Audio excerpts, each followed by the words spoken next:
The cowboy lived where the land itself seemed to have given up hope. His cabin sat alone among jagged red rocks and wind-carved hills, far from any trail marked on a map. No smoke ever rose from its chimney during the day, and no light spilled from its windows at night. That was how he wanted it. Once his name had been spoken in saloons with a mix of fear and admiration.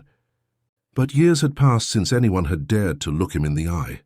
Out here he survived on silence, on routine, on the lie that solitude could keep memories from clawing back into his mind. Every scar on his body had a story, and every story ended the same way, with loss. The worst of them lived in his chest, a wound that never bled yet never healed. One night long ago, betrayal had come wearing a friendly face, and by morning the woman he loved was buried beneath desert stones. The world had shown him its true nature then, and he had answered by turning his back on it. He stopped riding into towns, stopped trusting strangers, stopped believing tomorrow had anything new to offer. The days blurred together, marked only by the sun's rise and fall and the dull ache of being alive when he no longer wanted to be. That evening, as the sky burned orange and purple, a sound broke the rhythm of his loneliness. Hooves, slow, uneven, wrong. His hand went to the rifle without thought as he climbed the rocky ridge behind his cabin. What he saw made him hesitate in a way he hadn't in years.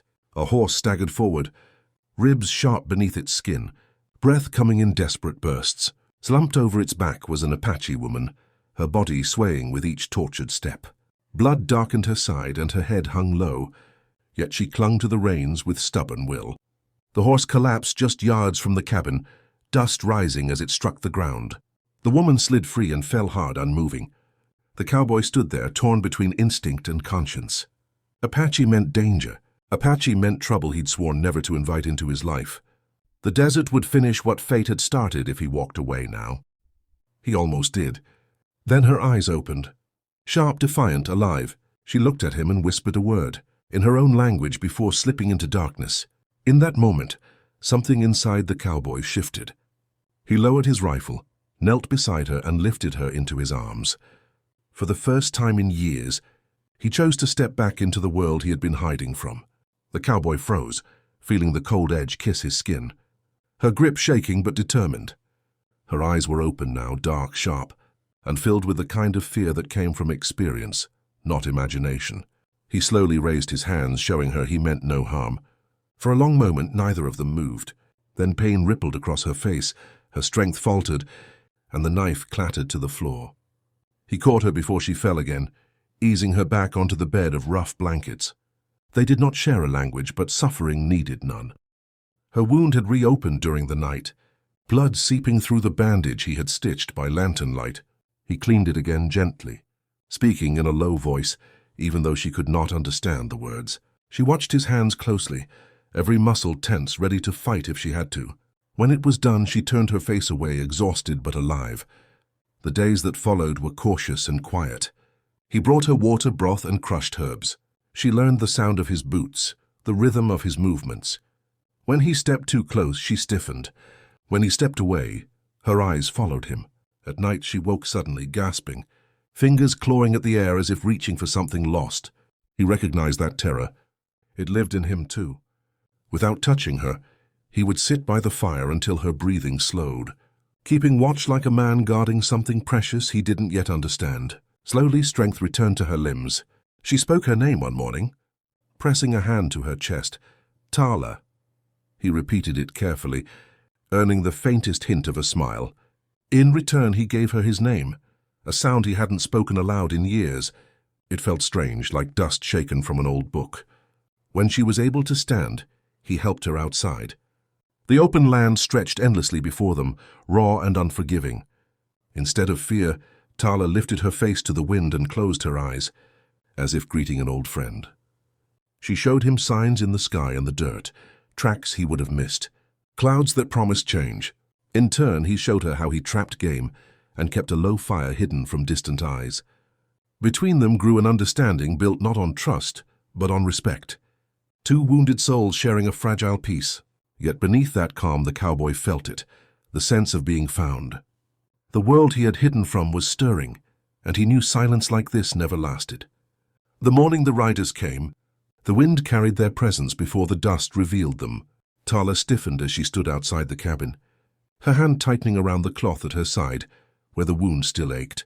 She did not need words to explain what her eyes already knew. Men were coming who would not show mercy. The cowboy followed her gaze and felt the weight of the past settle onto his shoulders like an old coat he had sworn never to wear again. He moved with quiet urgency, checking his rifle, counting his ammunition, positioning himself where the rocks and shadows favored him. Tala watched closely, then reached for a weapon of her own. He hesitated only a moment before handing her the rifle. She accepted it with a nod that spoke of shared resolve. There was no fear between them now, only a calm readiness born from surviving worse. The riders crested the ridge like vultures, their faces hard, their eyes scanning for signs of life. They called out, voices rough with arrogance, promising reward for obedience and punishment for resistance. The cowboy remained silent. He had learned long ago that words only delayed the inevitable. When the first rider urged his horse forward, the silence shattered. The gunfire echoed through the canyon, sharp and final. The cowboy moved as if the years had fallen away, his body remembering what his mind had tried to forget. Each shot was measured, deliberate. Tala fought beside him, fierce despite her injury, her focus unbroken. She did not hesitate, did not falter. Together they turned the land itself into an ally, drawing the riders into narrow ground where numbers meant nothing. When the last echo faded, the desert reclaimed its stillness. The riders lay scattered, their ambition buried beneath the same dust they had crossed so carelessly. For a long moment, neither the cowboy nor Tala spoke. The wind whispered through the rocks, carrying away the smell of smoke and blood. They buried the bodies without ceremony. It was not kindness, only necessity. As the sun dipped low, Tala stepped closer to the cowboy. She placed her hand against his chest and spoke softly in her language. Her voice steady, certain. He did not understand the words, but he felt their truth. She had found safety here. He had found purpose. As night fell, they stood side by side, looking out over the land that had tried to break them both. The world had finally found him, and instead of running, the broken cowboy stood his ground. He knew now that hiding had never been survival. Standing, choosing, and protecting, that was living. The days after the fight passed in a strange, fragile calm. The land looked the same. Endless rock, dry wind, and harsh sunlight. But everything felt different. The cowboy no longer woke with his hand already reaching for a weapon, and Tala no longer slept with tension coiled in her body. The danger had not vanished, but it had been faced, and that changed something deep between them. Tala's wound healed slowly. Each morning she pushed herself a little farther, walking the ridges, testing her strength, reclaiming her body from pain. The cowboy watched her from a distance, not out of doubt but respect. She carried herself differently now, no longer only a survivor, but a woman choosing her path. In the quiet moments, she told him fragments of her story through gestures, expressions and broken English, of her people scattered, of loss carried like a second spine, of running until running was no longer enough. He shared more than he ever had with another soul. One evening by the fire, he spoke of the night that broke him. His voice rough and unused, he told her about the betrayal, about the grave marked only by stones, about the years spent hiding from both memory and hope. Tala listened without interrupting, her gaze steady, unflinching. When he finished, she reached for his hand, grounding him in the present. There was no pity in her touch, only understanding. As weeks passed, the cabin transformed. Tala repaired what had long been neglected, mending torn cloth, arranging the space with quiet purpose. The cowboy found himself planning ahead, hunting more than he needed, fixing the fence, thinking in terms of tomorrow instead of just today. The idea unsettled him, but it also felt right. One afternoon, Tala climbed a nearby ridge and stood there for a long time, gazing east.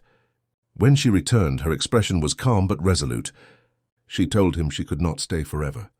Her people were out there, scattered but alive, and one day she would need to find them. The words hit him harder than any bullet. He nodded, hiding the ache behind acceptance. He had learned not to cage what mattered. That night, under a sky thick with stars, they sat together in silence. Tala leaned against him, her head resting on his shoulder. No promises were spoken, but something lasting settled between them. Whatever roads awaited, They had changed each other. The broken cowboy no longer belonged to the shadows, and the Apache woman was no longer alone. Even if they parted, neither would ever walk the world the same again.